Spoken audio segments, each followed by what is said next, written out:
Hola, este es el vídeo 7 del tema 6 de análisis numérico matricial 2 del curso de métodos numéricos. En este vídeo vamos a ver el método de la potencia para calcular el autovalor máximo de una matriz. El contenido del vídeo es el siguiente. En primer lugar, pues vamos a introducir algunos conceptos que nos hacen falta para introducir el método de la potencia. Entre ellos está el concepto de norma de un vector, el concepto de autovector y autovalor y el producto escalar de dos vectores. A continuación, pues vamos a introducir el método de la potencia para calcular el autovector y autovalor máximo de mayor valor absoluto de una matriz, y vamos a ver una aplicación de esto al cálculo a la distribución por edades de los nuevos contagios por COVID-19. Entonces, el concepto de norma de un vector hace referencia a medir su tamaño. Entonces, cuando tenemos un vector de n componentes, desde x0 hasta xn-1, pues hay diferentes formas de medir su tamaño. Entonces, una de ellas es la norma que se llama 1, donde lo que se hace es simplemente sumar las componentes en valor absoluto del vector. Luego tenemos la norma 2, también llamada norma euclidia, que es la norma más usada, con la que ustedes están más familiarizados, que es simplemente la raíz cuadrada de la suma de las componentes del vector al cuadrado. Y hay otra que se llama norma infinito, que consiste en coger el máximo de las componentes en valor absoluto. Entonces, cualquiera de estas tres definiciones de norma pues miden lo que es el tamaño de un vector. Lo que pasa es que lo hacen de forma distinta, pero las tres son perfectamente válidas. Entonces se define un autovalor lambda y un autovector x de una matriz A como lambda es un número y x es un vector que cumplen esta relación que está aquí. Es decir, que A por el vector es igual al número lambda por el vector. Entonces, una propiedad importante de los autovectores es que no están definidos de forma única, porque si tengo un autovector y lo multiplico por cualquier número, entonces sigue siendo un autovector para el mismo autovalor. Es decir, que si yo tengo un autovector x, lo multiplico por 5, pues claro, cuando hago a por 5x, pues también va a ser igual a lambda por 5x. Es decir, que el multiplicar por un número o un autovector no le afecta. El producto escalar de dos vectores x y consiste simplemente en ir multiplicando y sumando todas las componentes de los dos vectores entre sí. Entonces, en este tema en concreto, pues utilizaremos el producto escalar para decidir si dos vectores cambian de signo o no. Entonces, diremos que dos vectores tienen distintos signos si el producto escalar de x por y es menor que 0. Entonces el producto escalar tiene como notación estándar esta que está aquí, es decir, utilizando paréntesis o bien utilizando el símbolo asterisco para el producto. Entonces, de la misma manera que con números decimos que dos números tienen distintos signos si a por b es menor que 0, pues con los vectores utilizamos lo mismo concepto, pero con el producto escalar. El método de la potencia es muy sencillo para calcular el autovector y autovalor de módulo máximo, de valor absoluto máximo, y consiste en lo siguiente: se parte de un vector cualquiera o su cero y se van haciendo iteraciones de este tipo. Es decir, se coge la matriz A, se multiplica por el vector, se divide por la norma del vector y de esa manera se va actualizando el vector. Es decir, que siempre se va haciendo lo mismo. Es decir, tengo un vector, lo multiplico por A, lo divido por la norma y obtengo un nuevo vector al cual a su vez le hago lo mismo. Y además la norma del vector pues podemos utilizar cualquiera de las tres que hemos definido anteriormente, es decir, la norma 1, la norma 2 o la norma infinito. Entonces, haciendo esta operación, lo que se va a cumplir es que el límite de la norma es igual al valor absoluto del lambda máximo. Es decir, que cuando vamos haciendo iteraciones en este proceso y vamos calculando la norma del vector actualizado, pues esa norma se va a ir aproximando hacia el valor absoluto del lambda max. Y además, esto es independiente de la norma que se utilice. Lo que sí va a suceder es que en función de la norma, pues va a ir de una manera u otra hacia ese valor de convergencia, el valor absoluto del lambda max, pero el resultado es independiente de la norma que se use. Entonces, además, resulta que fíjense que aquí en el límite anterior converge hacia el valor absoluto del lambda max, pero no sabemos si lambda max va a ser positivo o negativo. Lo que sucede es que si el lambda max es positivo, entonces el límite de el vector un partido por su norma, pues converge hacia el autovector máximo, es decir, hacia el autovector asociado al lambda máximo. Y si el lambda máximo es negativo, entonces lo que va sucediendo es que el un va cambiando de signo de una iteración a la siguiente, y entonces lo que tenemos es que el mismo límite de arriba, pero cambiando el signo en cada iteración, lo cual se consigue haciendo menos 1 elevado a n, pues converge hacia el valor autovector máximo. De hecho, en el algoritmo pues vamos a identificar si el autovalor máximo es positivo o negativo en función de si van cambiando de signo las iteraciones al pasar de una iteración a la siguiente, si van cambiando de signo el vector. Entonces vamos a ver esto con un ejemplo. Entonces tenemos esta matriz que está aquí, cuyo autovector máximo es 3 y el autovector es 0, 1. Entonces vamos a partir de u sub 0 igual a 1, 1 y vamos a empezar a hacer iteraciones. Entonces, cuando hacemos esto a mano, la norma más fácil de utilizar es la norma infinito, porque es simplemente el máximo de las componentes del vector en valor absoluto. Entonces, si vamos haciendo iteraciones de esto, pues vamos obteniendo estos vectores que hay aquí, que es un cuarto, 13 cuartos, y así sucesivamente. Y si le vamos siguiendo la pista a la norma que va saliendo del vector, pues tenemos la primera vez vale 4, 325, 307. Entonces lo que observamos es que la norma, tal y como decía el resultado anterior, pues va convergiendo hacia 3. Y el vector, cuando lo vamos normalizando, pues va convergiendo. Fíjense que la primera componente cada vez se va haciendo más pequeña y eso va convergiendo hacia 0, 1, que sería el autovector máximo. Esto es cuando el autovalor máximo es 3, que es positivo. ¿Qué pasa si el autovalor máximo es negativo? Para eso lo que hacemos es,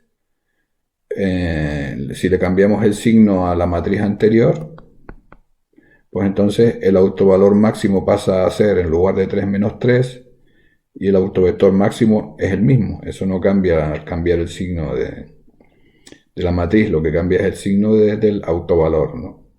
Entonces, si partimos de nuevo de 1, 1 y vamos haciendo iteraciones de ese esquema de ir multiplicando por la matriz y dividiendo por la norma, pues vamos obteniendo estos vectores que hay aquí y estos números que hay aquí. Entonces, estos números los números de las normas van siendo los mismos que antes, pero observamos que U1, U2 y U3 van alternando el signo. Es decir, la primera vez tenemos 1, 1, la segunda vez pasamos a menos 1, menos 4, luego pasamos a un cuarto, 13 cuartos, y luego pasamos a menos un tercio, menos 1 partido 13, menos 40 partido 13. Es decir, que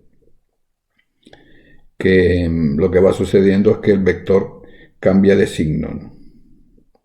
Entonces, pues lo que obtenemos es que el, la norma va hacia el valor absoluto del autovalor máximo, que sería 3, y el vector normalizado va cambiando de signo y se va aproximando al 0, pero cambiando el signo. Entonces, para ir compensando el cambio de signo en el algoritmo, pues vamos a tener en cuenta el signo para ir ajustando el vector en cada iteración. Entonces, el algoritmo queda de la siguiente manera. Tenemos una matriz A, un vector inicial, que en principio da igual cual sea, un número máximo de iteraciones y una tolerancia para parar las iteraciones, ¿no? Entonces, definimos inicialmente el lambda max como la norma del vector inicial. Entonces, en este caso se ha puesto la norma 2, pero se podría utilizar cualquiera. Y según calculamos la norma, dividimos por su norma para ir normalizando el vector. Es decir, que siempre la operación lleva al final a ir dividiendo por la norma el vector resultante, ¿no? Entonces, dentro del bucle, pues lo que vamos haciendo es multiplicamos el vector por la matriz A, obtenemos un vector nuevo, le calculamos la norma al vector nuevo, esto es lo que va a ser el nuevo candidato a lambda max, comprobamos si hay cambio de signo entre el nuevo vector y el anterior, y para eso lo que hacemos es que si el producto escalar es menor que 0, entonces es porque el autovalor va a ser negativo, y entonces pongo que lambda max es igual a menos lambda new, porque se ha producido un cambio de signo, y si no, pues hacemos lambda max igual a lambda new. Normalizamos el vector, dividiéndolo por la norma, y como criterio de salida, pues comprobamos si el vector nuevo, que sería un i respecto al vector anterior, que sería un max, están muy próximos entre sí, lo cual lo hacemos, por ejemplo, utilizando la norma de la diferencia entre ellos, ¿no? Entonces, si eso es menor que tol, pues actualizamos el autovector y retornamos el lambda max obtenido. Y si no, pues actualizamos el estado de un max y pasamos a la siguiente iteración. Y de esta manera, pues, el algoritmo va convergiendo hacia el autovalor y autovector máximo. Vamos a ver cómo se aplica esto, una cosa que vimos en su día, que es la matriz de contactos sociales por edades en España y cómo eso va a determinar cómo se va propagando el coronavirus entre las diferentes franjas de edades, ¿no? Entonces está la matriz de contactos que determina pues cuántos contactos cada franja de edad tiene con las otras franjas, y pues para ir calculando generación tras generación cómo se van distribuyendo los contagios, los nuevos contagios por franjas de edades, lo que se hacía es que esta matriz A, que es la matriz de contactos, se iba multiplicando por UN, que representaba en este caso los contagios en la generación anterior, y a partir de A por UN, pues calculábamos los contagios en la generación siguiente, donde esto que hay aquí es un factor que se ajustaba para que de un contagio de una generación a la siguiente, pues el número de nuevos contagios se multiplicase por el factor R, que es la tasa de reproducción. Entonces, fíjense que esto que está aquí es un número, pero lo importante es que la operación que estamos haciendo siempre es la misma que para el método de la potencia, que consiste en multiplicar el vector por a e ir actualizando eso multiplicándolo por un número, ¿no? Entonces, lo que nos dice el método este de la potencia es que esto, a por u sub n, cuando vamos haciendo esto sucesivamente, esto va a ir convergiendo hacia el autovector máximo de la matriz. Y además va a ir convergiendo hacia el autovector máximo independientemente de dónde hayamos salido. Es decir, que da igual la franja de edad en la generación 0, pues eso va a ir hacia el mismo tipo de distribución, tal y como se vio en el cuestionario correspondiente, donde se veía que efectivamente daba igual la franja de donde salía, que al final la distribución iba llegando hacia lo mismo, porque de hecho hacia donde llega es a una distribución que corresponde a cómo se distribuyen las componentes del autovector máximo de la matriz A. Es decir, que realmente lo que estábamos haciendo al hacer esta operación es como ir aplicando una especie de método de la potencia. Entonces, esta es la distribución, este sería las componentes del autovector máximo de esta matriz de contacto, y lo que nos dice es que en términos de porcentaje, pues el porcentaje de la franja de población que más se va a contagiar es la franja entre 35 y 40, que se lleva un 10% de los contagios, y la franja que menos se va a contagiar, pues es la franja sería entre 70 y 75, esto debería ser un 7, entre 70 y 75, que está pues por debajo del 3% de los contagios son de esa franja, ¿no? Entonces, esta distribución que hay aquí, lo que corresponde es simplemente a el autovector máximo calculado de la matriz A por el método de la potencia. Y como digo, nos da una idea de cómo se van a distribuir los nuevos contagios por franjas de edad. Entonces, cosas importantes que hemos visto en este tema es que el método de la potencia es un método sencillo y que nos sirve para calcular el autovector y autovalor de mayor valor absoluto de una matriz. Que el método se basa en ir multiplicando un vector inicial por la matriz sucesivamente, y que el vector actualizado va convergiendo hacia el autovector asociado al autovalor de mayor valor absoluto y puede ir cambiando de signo si el autovalor es negativo. Y que aplicando esto a la matriz de contactos sociales, pues obtenemos, digamos, que una justificación teórica del hecho de que la distribución de contagios no depende de la franja inicial, sino que según pasan todas las generaciones va yendo hacia el mismo tipo de distribución, y que además a partir de un cierto número de generaciones pues ya llegamos a una situación de estabilidad, de tal manera que al pasar a la siguiente generación pues la distribución va siendo muy parecida a la anterior, ¿no?